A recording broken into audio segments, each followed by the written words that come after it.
బాగా కొట్టేటాడు మా డాడీ. గుర్తుందా ఏ విషయంలో ఎక్కువ కొట్టారు? 8th క్లాస్ వరకు కొట్టేటోళ్ళు బాగా. 8th క్లాస్ అది ఏంటంటే హీ వాజ్ వెరీ హైపర్.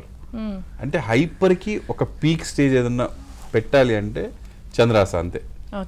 ఒక్క సెకండ్ ఖాళీగా ఉన్నాడు ఆడు, ఏదోటి పరిగెడతాడు, ఆడుకుంటాడు, వెళ్ళిపోయి టప్ అని గోడ పగిలిపోయింది. బర్రా హాస్పిటల్కి వెళ్ళామా, కుట్లేసారు ఇక్కడ.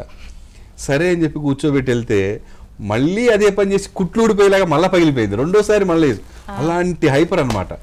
చివరికి మా డైరెక్టర్ గారు, నేను షూటింగ్లో టెన్షన్ పడుతూ, ఏమైందంటే అనిల్ కుమార్ గారు అని విధి సీరియల్ డైరెక్టర్, ఏమైంది అంత టెన్షన్ పడుతున్నావు, ఏంటి నువ్వు ఫోన్ చేస్తున్నావు, ఇంటికి ఊకే పరిగెడుతున్నావు. సార్ వాడు ఇట్లున్నాడు సార్ అంటే, ఈ అమ్మాయి మగపిల్లలు ఇట్లే ఉంటారా బాబు, ఆడపిల్లలు అయితే హ్యాపీగా ఉంటారు, నువ్వు ఒక పని చేయి, ఆడికి ఇంట్లో కూడా హెల్మెట్ పెట్టన్నాడు. ఇది జరిగింది మాకు. అంటే అంత హైపర్ అనమాట. సో ఆ హైపర్ కంట్రోల్ చేయడానికి కొంచెం, మా ఆవిడైతే ముద్దు పెట్టుకుని దగ్గర తీసుకుంటుంది కాబట్టి ఏం అనలేదు, అది ప్లీజ్ చేయొద్దు అంటది కానీ కొట్టలేదు కదా, కొంచెం అలా భయపెట్టాల్సి వచ్చేది. భయపెట్టడానికి కొట్టిందే తప్ప మనం కొట్టాలని ఉండదు కదా.